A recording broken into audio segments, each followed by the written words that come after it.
December 7th, 1939, the village of Suomussalmi, central Finland. A Soviet rifle division has just crossed the border and seized a small cluster of wooden buildings on the edge of a frozen lake. The men of the 163rd Rifle Division are cold, underfed, and advancing along a single logging road so narrow that two trucks cannot pass each other. Their officers have told them Finland will collapse within 2 weeks. Stalin himself expects the campaign to be over before Christmas. They have brought a brass band. Standing somewhere in the dark forest to the west of that road, watching the column move, is a Finnish reservist in a white smock stitched together from bed sheets. He has been skiing through these forests since he could walk. He knows every lake, every ridge, every frozen stream.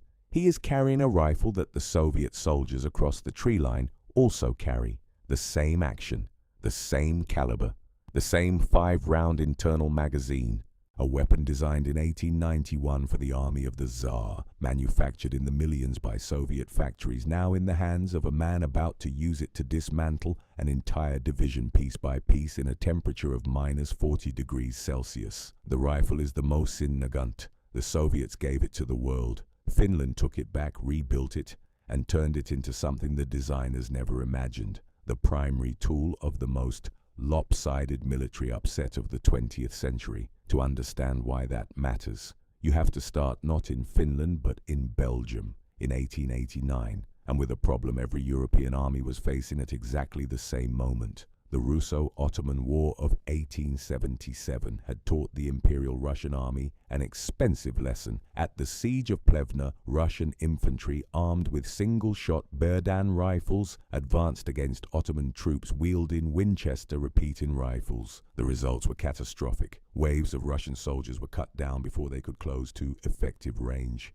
The message was unambiguous. The age of the single-shot military rifle was over. Russia needed a repeating magazine rifle, and it needed one quickly. In 1882, the Russian Main Artillery Administration began a formal development program. 7 years of testing followed. 2 designs survived to the final trials. Captain Sergei Mosin of the Imperial Russian Army submitted a bolt-action design he had been developing since 1885. Mosin-Nagant, a Belgian firearms designer whose family firm had been producing weapons for European governments for decades, submitted a competing design. After evaluation, the commission chose Mosin's action and adopted several features from Nagant's magazine and feeding system. The interrupter mechanism, the device that prevents 2 rounds from feeding simultaneously, is generally attributed to Nagant's influence, though the precise credit remains debated by historians. The result was adopted in 1891. Russia called it simply the Mosin rifle.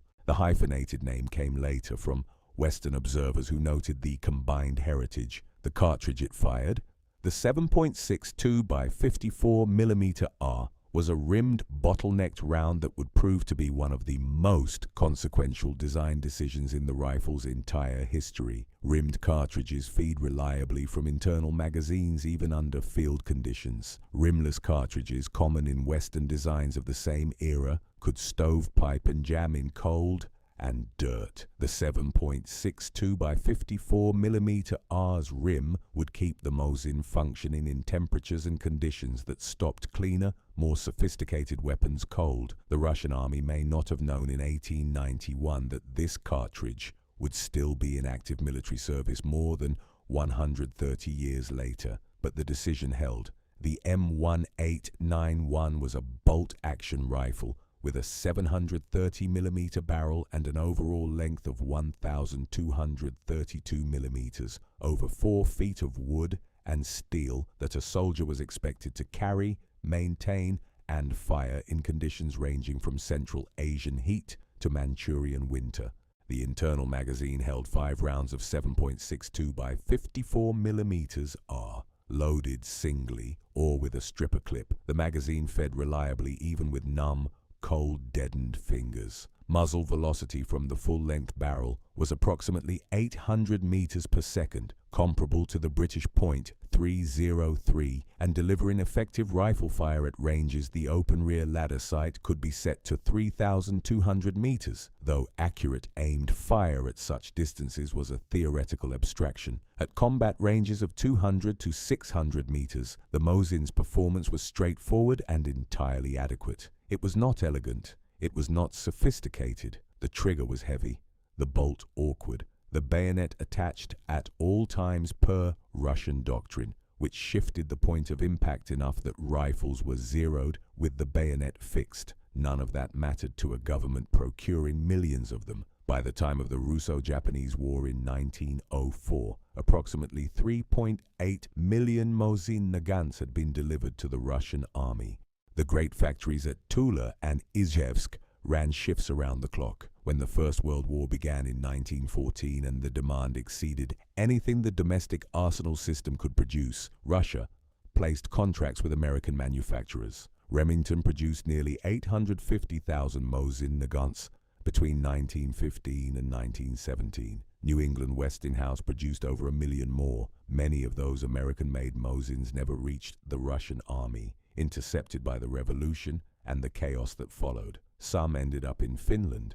We will come to that. The Soviet government that emerged from the revolution inherited the Mosin and had no immediate reason to replace it. In 1930, a modernization program produced the M189-1/30, a refined version with an improved rear sight graduated to 2,000 meters, a shorter barrel at 730 millimeters, and production refinements that reduced manufacturing time. It became the standard Red Army rifle of the Second World War. In 1932, the sniper variant appeared, with a turned-down bolt handle and mounts for the 4x PE and PEM scopes. By 1942, the simpler 3.5x PU scope replaced its predecessors and armed snipers like Vasily Zaitsev and Lyudmila Pavlichenko, whose names became inseparable from the Battle of Stalingrad. By the end of the Second World War, Russian and Soviet factories had manufactured approximately 37 million Mosin-Nagant rifles in various configurations. It is the most produced bolt-action military rifle in history. No other bolt-action design comes close.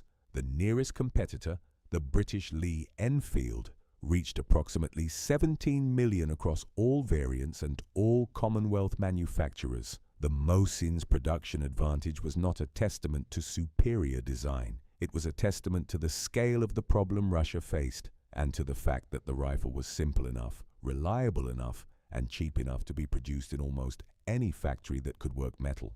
A standard M1891/30 cost around 100 rubles to produce in wartime conditions. A German carabiner 98K cost approximately 70 Reichsmarks at its peak efficiency production, which translated to roughly comparable industrial investment. The Mosin was not dramatically cheaper to produce than its German equivalent. What it had was an entire industrial infrastructure already optimized for its manufacture across 3 generations, and a cartridge so well established that the tooling for it existed in facilities across the country. That infrastructure is also why Finland ended up armed with it. In December 1917, Finland declared independence from the Russian Empire. A brief and brutal civil war followed in early 1918, fought between the white Finnish government supported by Germany and Finnish Red Guards, supported by Bolshevik Russia. The whites won. When the dust settled, the new Finnish state found itself in possession of approximately 200,000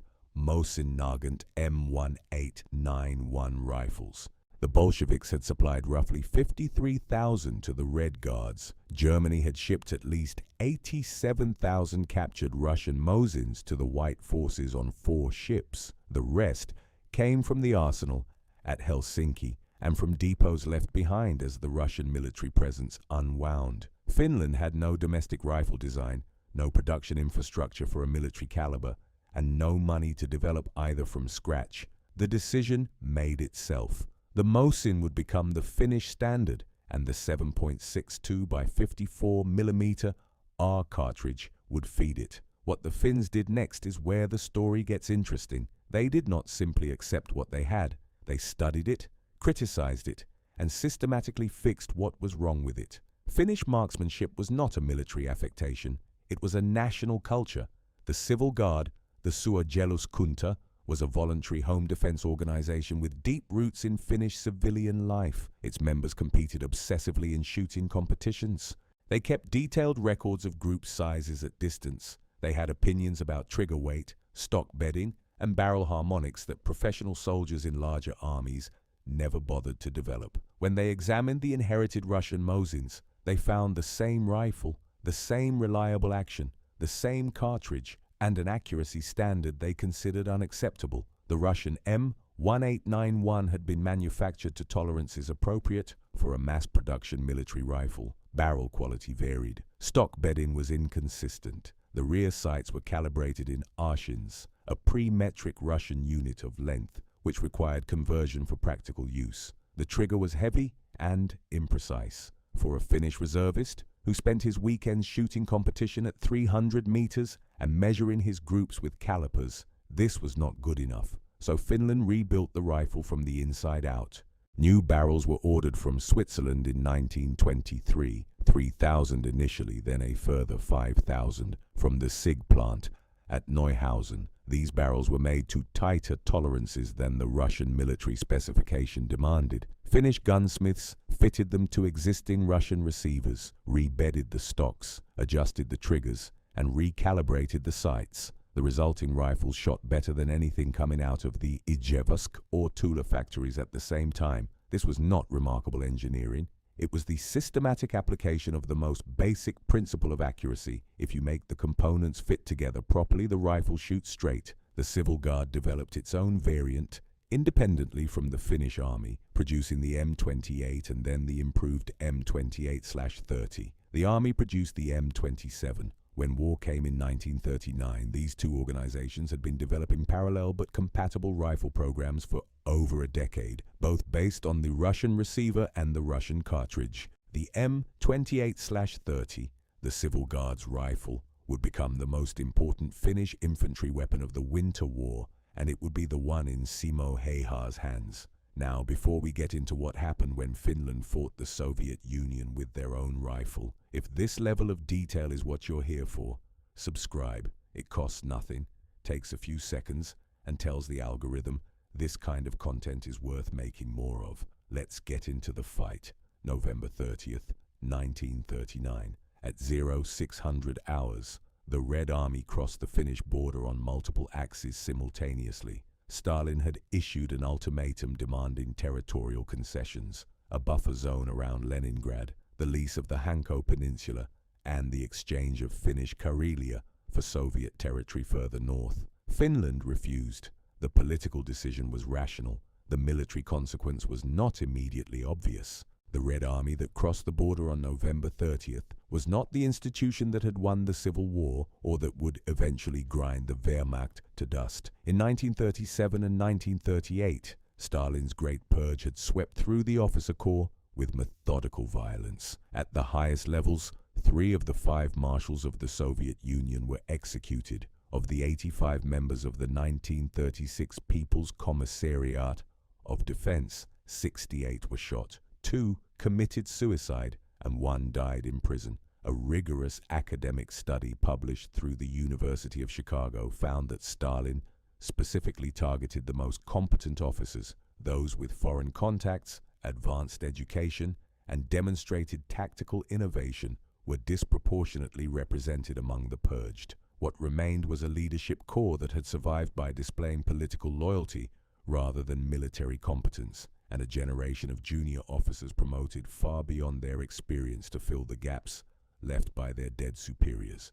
The practical consequences were immediate and catastrophic at Suomi Salmi. The Soviet 163rd Rifle Division advanced along a single logging road in column, vehicles nose to tail, for kilometers through dense Finnish forest. Finnish doctrine, developed over 2 decades of thinking about exactly this problem, called for what they named motti tactics. The word motti comes from a traditional Finnish measure of chopped firewood, a cubic meter of split logs. A motti, in military terms, was an encircled pocket, cut off and then chopped apart piece by piece. Finnish ski troops wearing white camouflage that made them nearly invisible against snow, would emerge from the tree line in small groups, attack the front and rear of a Soviet column simultaneously, and then vanish back into the forest before Soviet forces could organize a response. The road was blocked. The column was divided. Each isolated section, each motti, could then be destroyed separately. Against ski troops who had grown up on this terrain, who could move silently at speed through forest and across frozen lakes in temperatures that fell below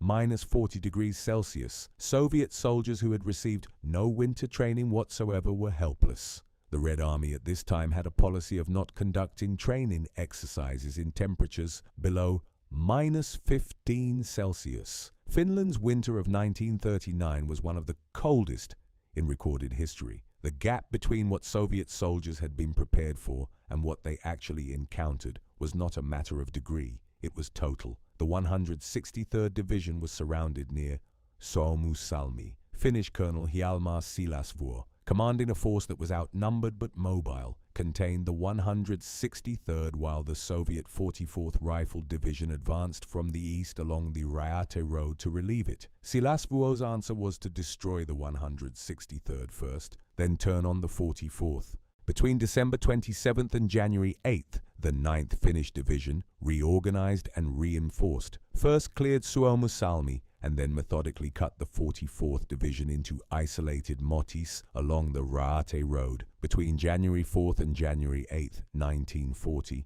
those pockets were annihilated. The Finnish forces captured 43 tanks, 71 field guns, 29 anti-tank guns, and 260 trucks. The 44th Division's commander, General Alexei Vinogradov, fled the battlefield and was subsequently court-martialed and shot in front of his own surviving troops by order of the political commissar. The battle at Suomussalmi and the Raate Road resulted in Finnish casualties of approximately 2,000. Soviet losses from the two divisions involved have been estimated at around 27,500 to 29,600 killed, with several thousand more captured. This is where the rifle comes back into the mathematics. The weapon that Finnish soldiers carried into that forest and onto those frozen lakes was not a product of Finnish industry. The receivers were Russian. Many of the barrels were Swiss. The cartridge was Soviet. The action was Mosin's. What Finland had contributed was the trigger work, the stock bedding,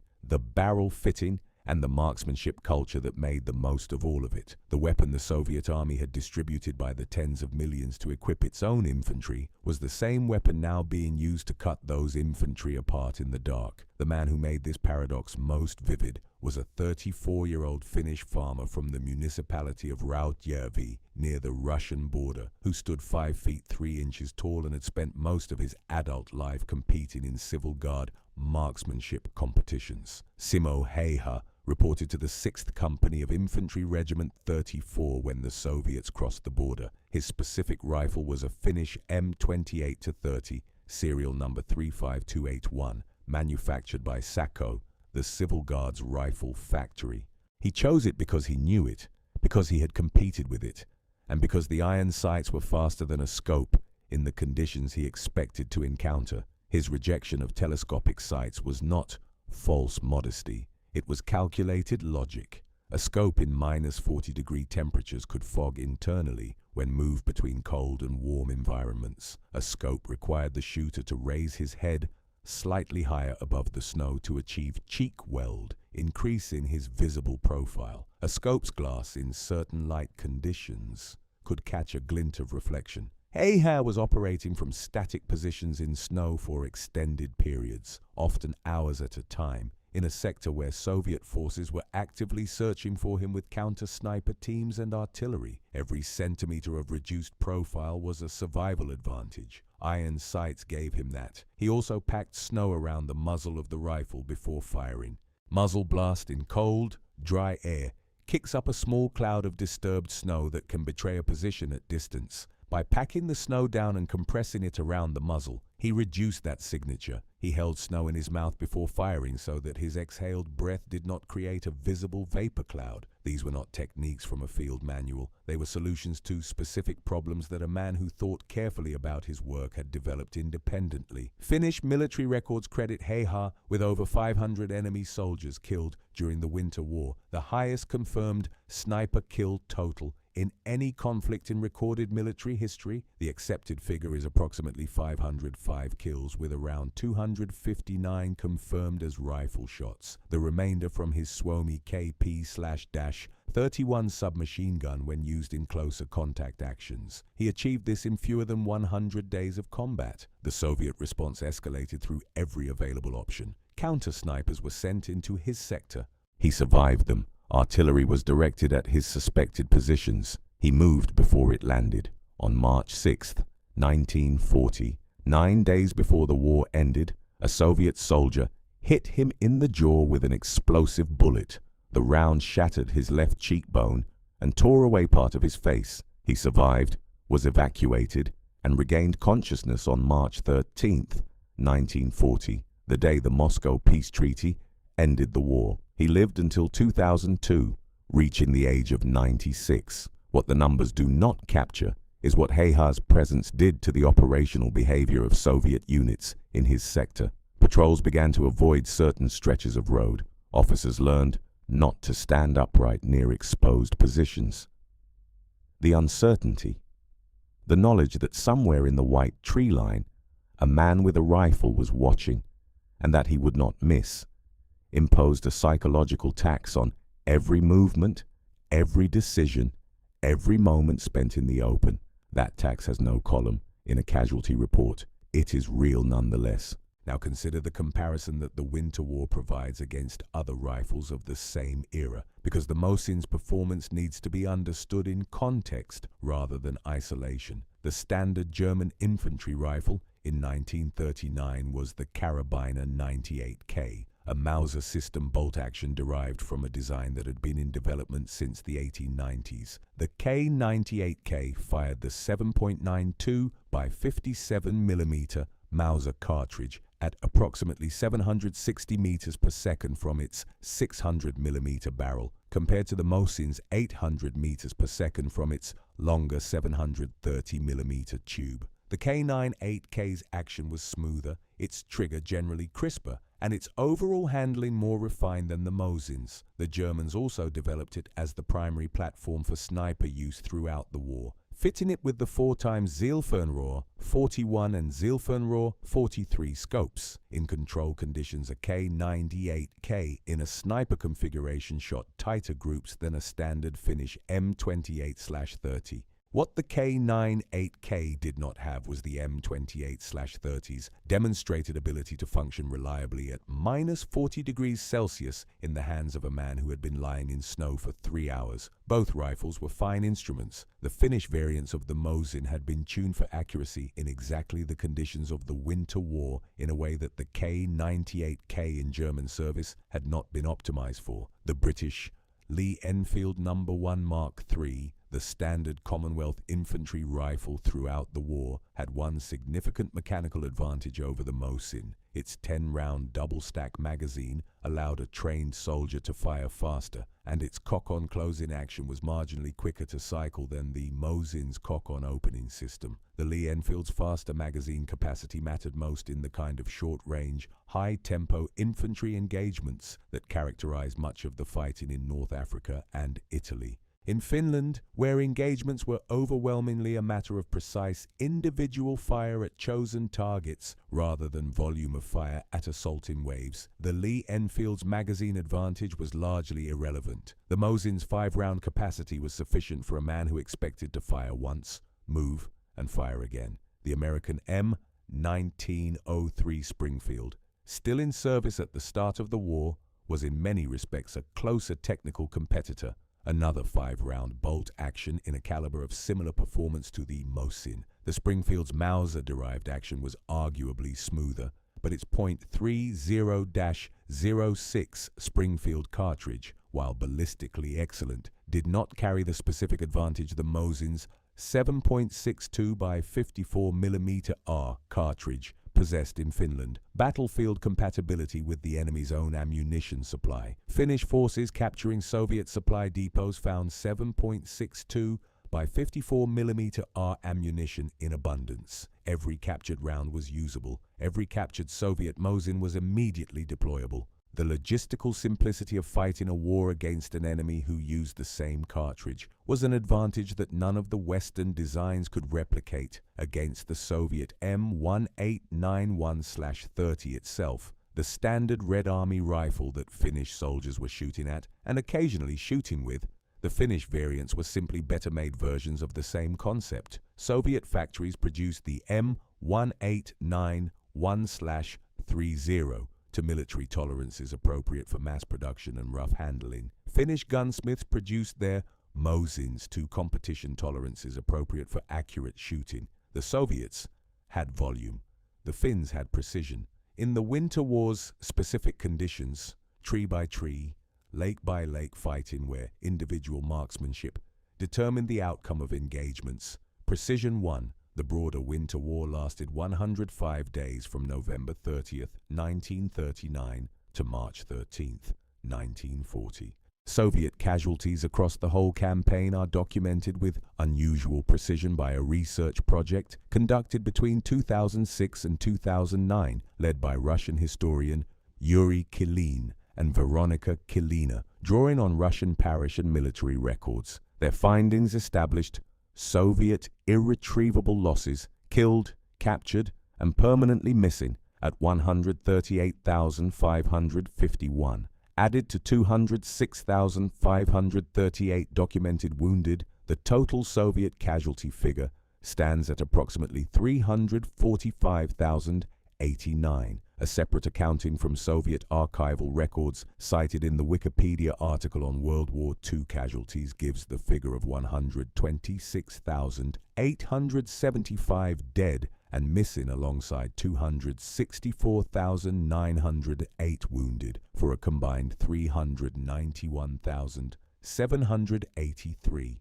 The discrepancy between these figures reflects the difficulty of accounting for a chaotic campaign in which record-keeping failed under pressure. The Russian government's own figures published in the same archival source give 126,875 as the irretrievable loss number.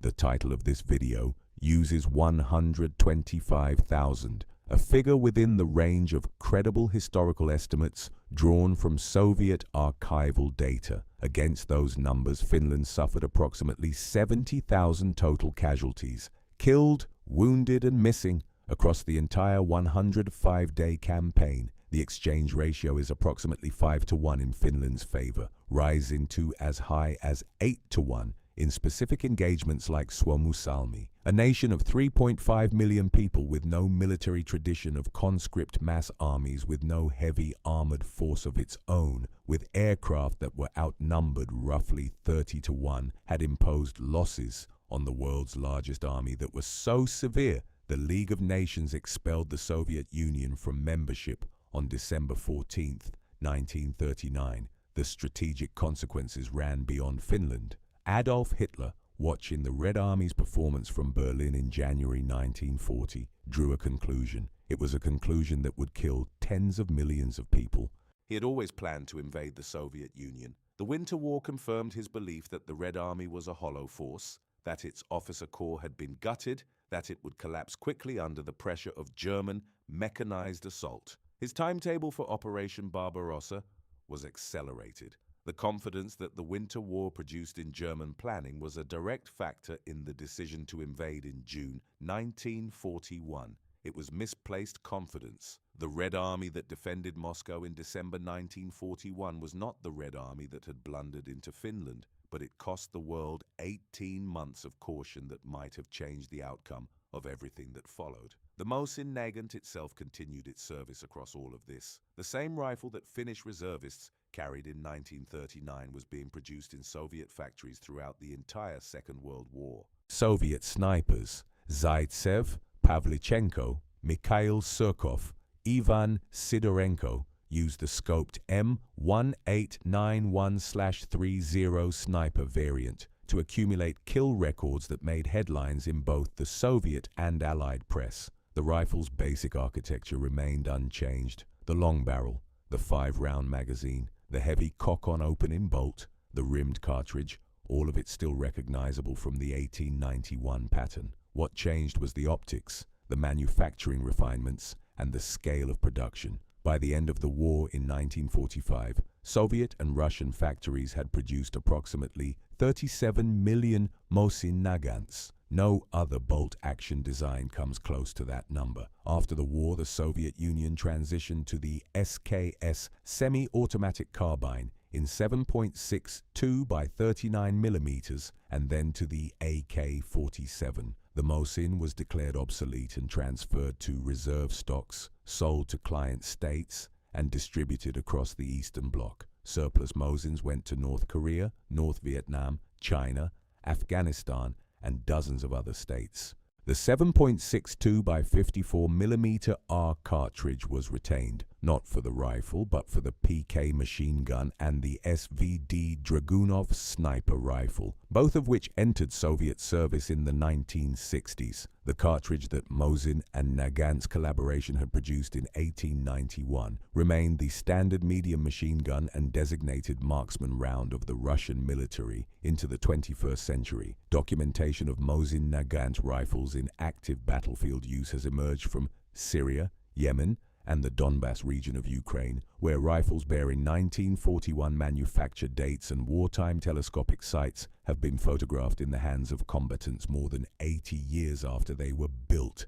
The Finnish Mosin variants, the M27, the M28, the M28/30, and the M39, are today among the most sought-after variants among collectors worldwide.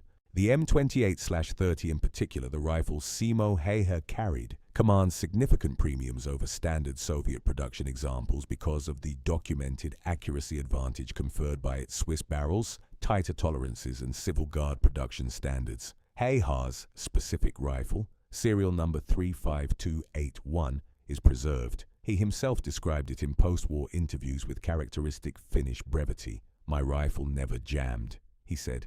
"It was good and reliable." Returned to that logging road in Suomussalmi, December 1939.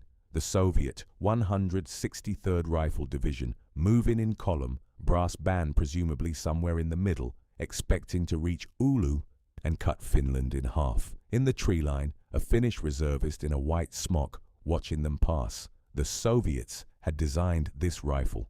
They had manufactured it at Tula and Ijevsk and Sestroretsk. They had sent it to Finland to arm the Red Guards in 1918, and the Whites had captured it and sent it back. They had sold the rifles that their allies captured from them during the First World War, and Finland had bought those too. They had filled the forests of Karelia and Lapland with soldiers carrying it, and now, in the winter of 1939, a nation of farmers and foresters who had spent 20 years quietly improving the weapon they had inherited was using it to do something the Red Army's own doctrine had not considered possible. The Mosin-Nagant did not win the Winter War. Finnish terrain won the Winter War. Finnish marksmanship won it. Motti tactics won it. The willingness of a small nation to fight for its survival against impossible odds won it. What the rifle did was be equal to the task, simple enough to maintain in extreme cold, accurate enough in Finnish hands to matter at every range the forest fighting demanded, and chambered in the same cartridge as the enemy so that every Soviet supply point captured became a Finnish resupply. It was designed as a disposable weapon, crude enough to be built by any factory, simple enough to be maintained by any conscript, cheap enough to be produced by the tens of millions. The Soviets distributed it without a second thought to the army invading Finland. Finland pointed it back at them. That is what 37 million rifles looks like when the wrong people are holding them.